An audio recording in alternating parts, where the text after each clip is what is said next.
Hello बच्चों।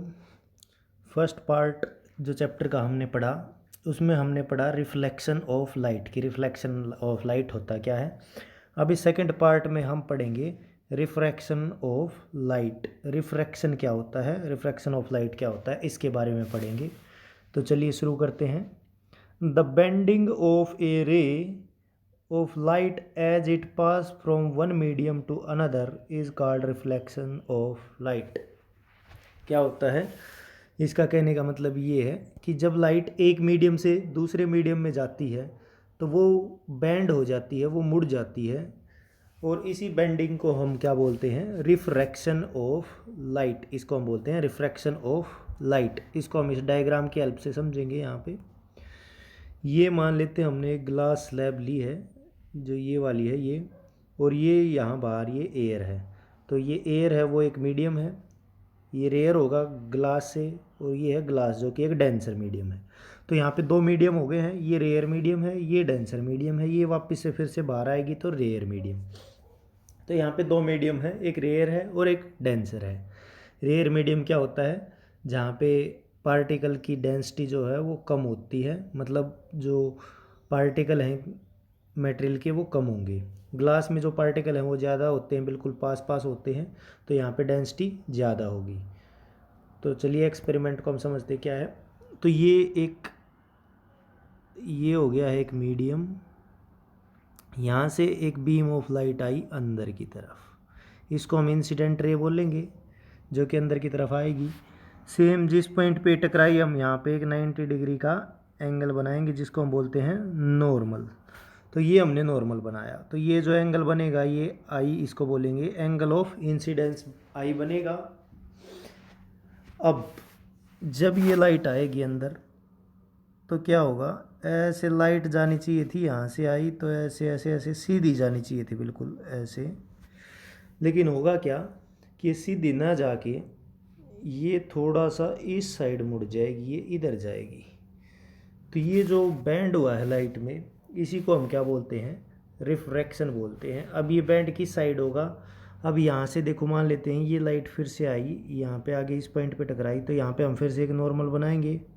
ये angle, ये यहाँ पे जो एंगल होगा, एंगल आर बना था, ये भी एंगल आर हो जाएगा, क्योंकि ये दोनों एंगल सेम होंगे। अब ये एंगल आर है। अब यहाँ से लाइट फिर से आई, तो लाइट कैसे जानी चाहिए थी, यहाँ से बिल्कुल फिर से सीधी जानी चाहिए थी। लेकिन क्या होगा, लाइट ऐसे बाहर की तरफ मुड़ जाएगी, कुछ एंगल बनाएगी। अब इसी को, ये जो बेंडिंग ऑफ लाइट है, इसी को हम बोलते हैं रिफ्रैक्शन ऑफ लाइट। अब ये किधर मुड़ती है, किस चीज़ पर डिपेंड करता है ये मुड़ना, तो हम पढ़ते हैं, एक बार देख ले फिर से। ये हम एक ग्लास स्लैब लेते हैं, ये लाइट आई ऐसे, ये था normal,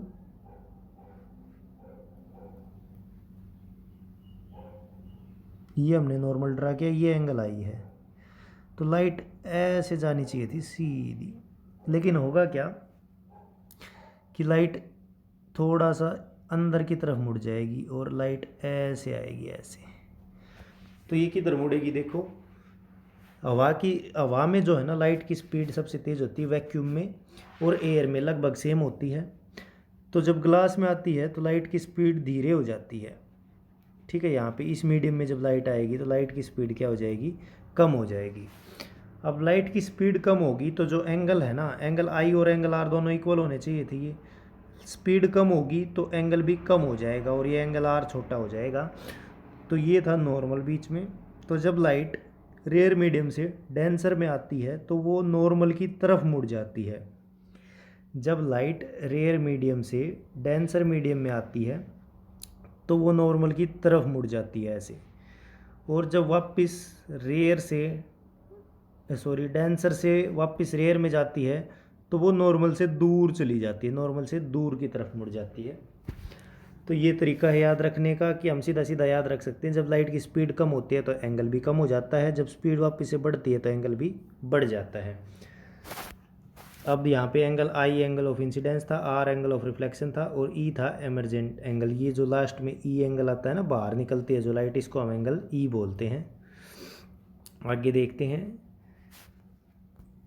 the direction in which ray of light bend when it travel from one medium to another depend upon the optical density of the two medium. दो मीडियम की ऑप्टिकल डेंसिटी पे depend करता है कि एक ज़्यादा रेयर होना चाहिए, एक डेंसर होना चाहिए। ये हमने बताया कि किधर मुड़ेगी। When ray of light travel from an optical rarer medium to optically denser medium it bend toward the normal.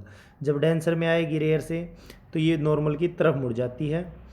और जब ये दूसरा है, जब डेंसर से रेयर में जाएगी तो नॉर्मल से दूर चली जाती है, नॉर्मल से अवे मतलब दूर मुड़ जाती है। और तीसरा है, अगर लाइट नॉर्मल आती है मतलब परपेंडिकुलर, ये मान लेते हैं एक ग्लास स्लैब थी, अगर लाइट बिल्कुल ऐसे सीधी आती है तो वो बैंड नहीं होगी। जब सीधी लाइट आएगी तो वो सीधा ही पास होगी। तो यहाँ पे जब लाइट 90 डिग्री के एंगल पे आएगी तो वो बैंड नहीं होगी। जो एंगल ऑफ इंसिडेंस है वही एंगल ऑफ रिफ्रैक्शन होगा, लाइट सीधी चली जाएगी। अब कोज ऑफ रिफ्लेक्शन, लाइट मुड़ती क्यों है जब एक मीडियम से दूसरे मीडियम में जाती है? The deviation in the path of light is due to the change in the speed और velocity of the light in different medium. जब लाइट एक मीडियम से दूसरे मीडियम में आती है तो उसकी स्पीड कम हो जाती है। स्पीड कम होने के कारण क्या है, वो मुड़ जाती है, उसकी स्पीड कम होने के कारण मुड़ती है light. Greater the difference in the speed of the light in two medium greater will be the amount of refraction. जितना ज़्यादा स्पीड कम होगी वो उतनी ज़्यादा मुड़ जाएगी। तो जितना ज़्यादा डेंसर मीडियम में जाएगी उतना ही ज़्यादा रिफ्रैक्शन शो करेगी। अब होता है लेटरल डिस्प्लेसमेंट। लेटरल डिस्प्लेसमेंट क्या होता है, इस डायग्राम की हेल्प से हम समझते हैं। सिंपल है, ये हमने ग्लास स्लैब ली, ये वाली,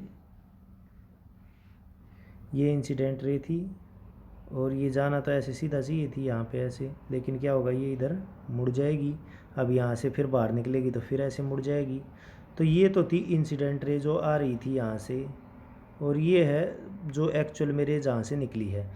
यहाँ से रे को निकलना चाहिए था लेकिन निकली यहाँ से। तो जो ये बीच में गैप बनता है इनका, इनको डी से लिख देते हैं हम, डिस्प्लेसमेंट।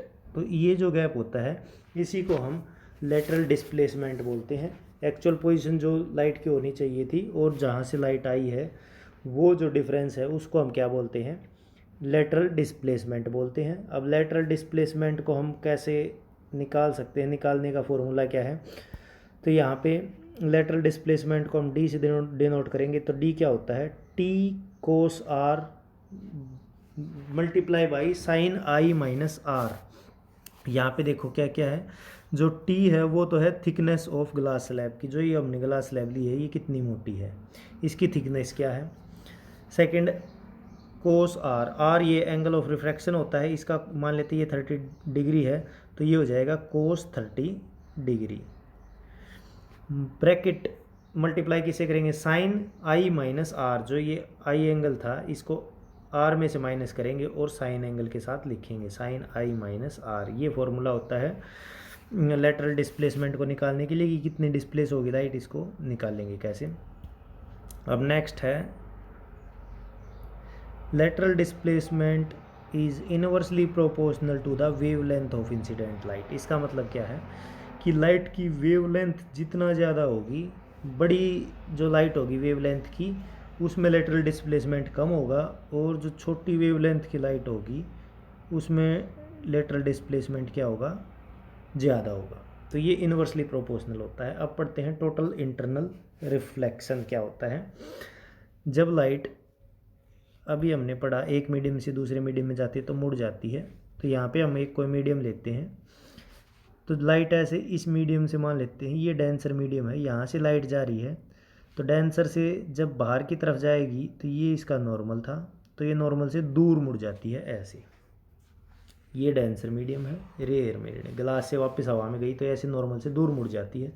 लेकिन क्या होता है, कई बार ऐसा होता है जब ये एंगल, ये वाला, ये इधर ज़्यादा एंगल होता है, लाइट ऐसे आती है, ये एंगल ज़्यादा होगा अगर, तो क्या होगा, लाइट ऐसे यहाँ पे टकरा के वापस से इसी मीडियम में आ जाएगी।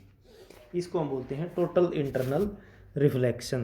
तो डेफिनेशन से पढ़ते हैं, the phenomena in which a beam of light traveling from a denser medium to a rarer medium get reflected back in the same denser medium at the interface of two medium, obeying the law of reflection called total internal reflection।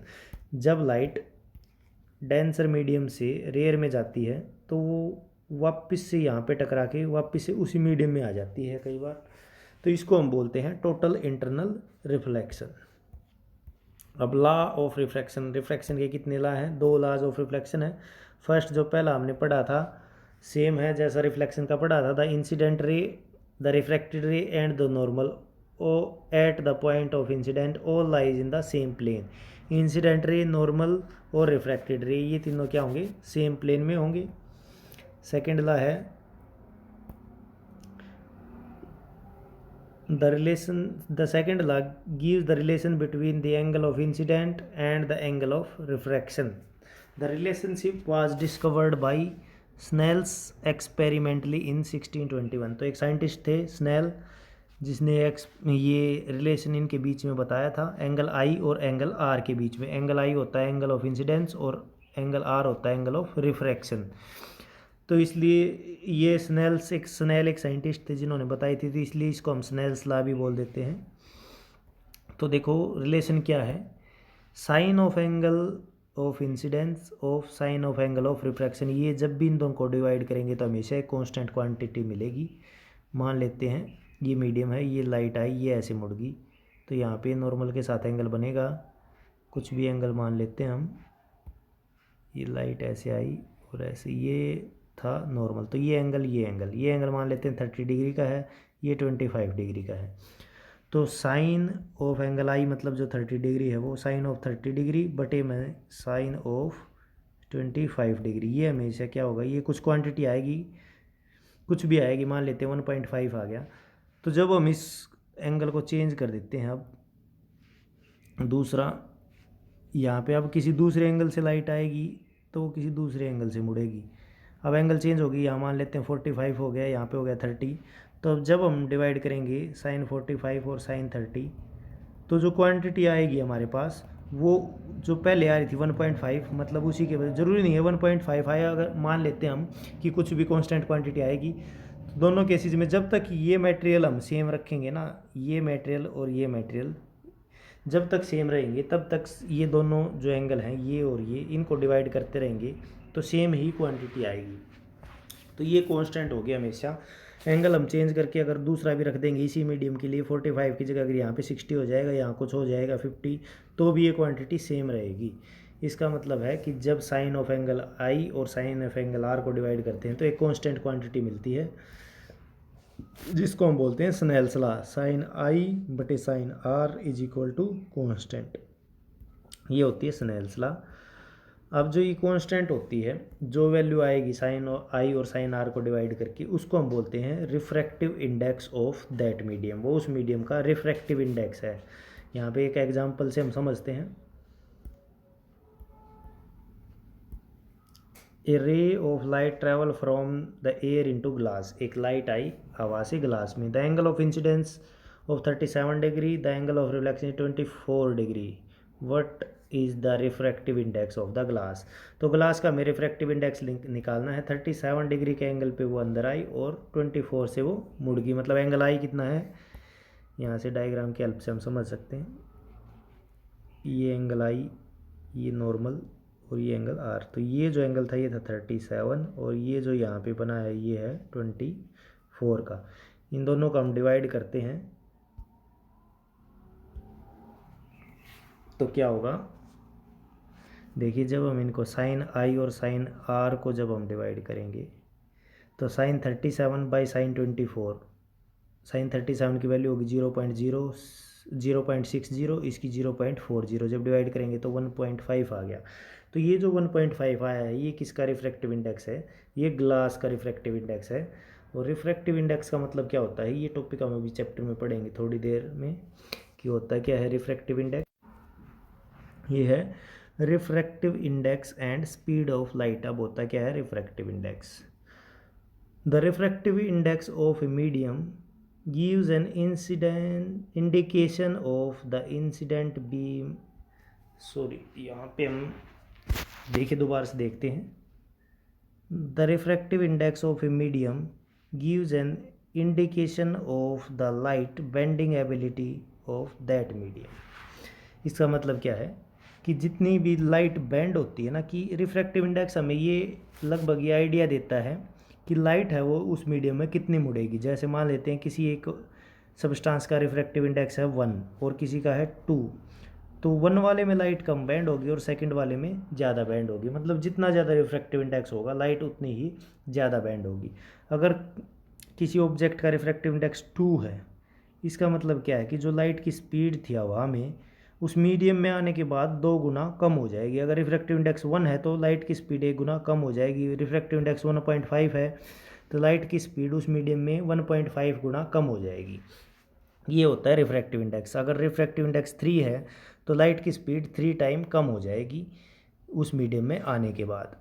और refractive index की कोई भी unit नहीं होती, ये important याद रखें, क्योंकि रिफ्रैक्टिव इंडेक्स होता क्या है, फॉर्मूला डायरेक्ट हम लगा सकते हैं, speed of light in medium, जिस भी मीडियम में लाइट आई, और speed of light in vacuum, दोनों को डिवाइड करेंगे तो इसकी स्पीड की यूनिट होती है मीटर पर सेकंड। यहाँ भी मीटर पर सेकंड, दोनों आपस में कैंसिल आउट हो जाएंगी, यहाँ पे कोई भी यूनिट नहीं बचेंगी। तो रिफ्रैक्टिव इंडेक्स की कोई भी यूनिट नहीं होती है। तो रिफ्रैक्टिव इंडेक्स का फॉर्मूला हम देखते हैं।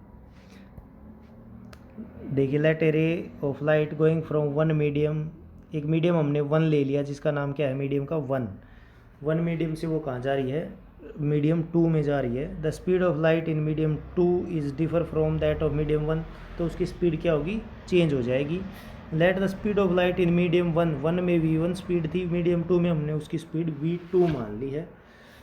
Now the refractive index of medium 2 with respect to medium 1 is equal to the ratio of speed of light in medium 1 to the speed of light in medium 2, which can be written as. हम उसको कैसे लिखेंगे यहाँ पे देखते हैं।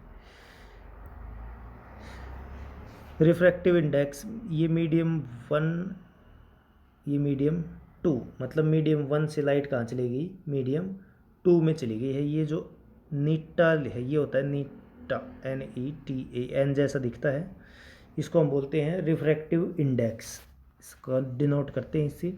तो speed of light in medium 1 by speed of light in medium 2, तो इसको हम कैसे डिनोट करेंगे, देखिए हमने लिख दिया N21, तो इसका मतलब क्या है कि refractive index of medium 2 with respect to medium 1, ऐसे लिखेंगे।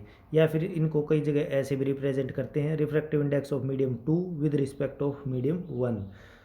तो जिसका भी हम निकाल रहे हैं रिफ्रैक्टिव इंडेक्स ऑफ मीडियम 2, तो जिसका निकाल रहे हैं वहाँ पे 2 किसके रिस्पेक्ट में निकाल रहे हैं, कि लाइट किस मीडियम से आ रही है उसको यहाँ पे लिखेंगे।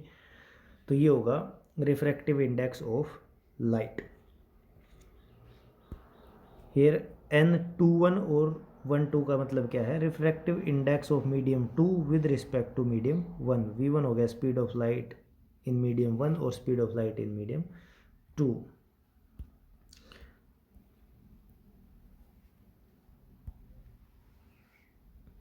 अब ये तो हो गया मीडियम 1 के रिस्पेक्ट में मीडियम 2 का refractive index. When light is going from one medium to another medium, then value of refractive index is called relative reflective index. मान लेते हैं हवा से मतलब एक यहाँ पे 2 मीडियम है, ये ऑयल है, यहाँ ये ऑयल के बाहर से इसमें एक ग्लास रख दिया हमने, तो यहाँ पे ऑयल से ग्लास में जाएगी, तो ये हो जाएगा refractive index of glass with respect to oil. तो ये रिफ्रैक्टिव इंडेक्स हो जाएगा एक मीडियम का दूसरे के रिस्पेक्ट में। दूसरा होता है absolute refractive index. Absolute refractive index क्या होता है, जब लाइट वैक्यूम से किसी मीडियम में जाती है, वैक्यूम के रिस्पेक्ट में ये था ग्लास और यहाँ बाहर से थी बिल्कुल वैक्यूम या हवा, तो यहाँ से जब लाइट यहाँ आएगी तो ये इसको हम बोलेंगे एब्सोल्यूट रिफ्रैक्टिव इंडेक्स। जब 2 मीडियम अलग अलग मान लेते हैं, यहाँ ग्लास था, ये बाहर से इसके ऑयल था, तेल, तो ये था ग्लास का रिफ्रैक्टिव इंडेक्स ऑयल के रिस्पेक्ट में। यहाँ पे ये ग्लास स्लैब है, इसके बाहर से है बिल्कुल हवा, वैक्यूम या हवा या वैक्यूम, क्योंकि दोनों में लगभग सेम स्पीड होती है, हम कोई भी मान सकते हैं, तो ये इसको बोलेंगे हम एब्सोल्यूट रिफ्रैक्टिव इंडेक्स। जब वैक्यूम की कंपैरिजन में रिफ्रैक्टिव इंडेक्स निकालते हैं तो उसको बोलते हैं एब्सोल्यूट रिफ्रैक्टिव इंडेक्स, जब किसी मीडियम के निकालते हैं तो तो उस मीडियम का नाम लिखते हैं कि refractive index of glass with respect to oil, ऐसे लिखते हैं।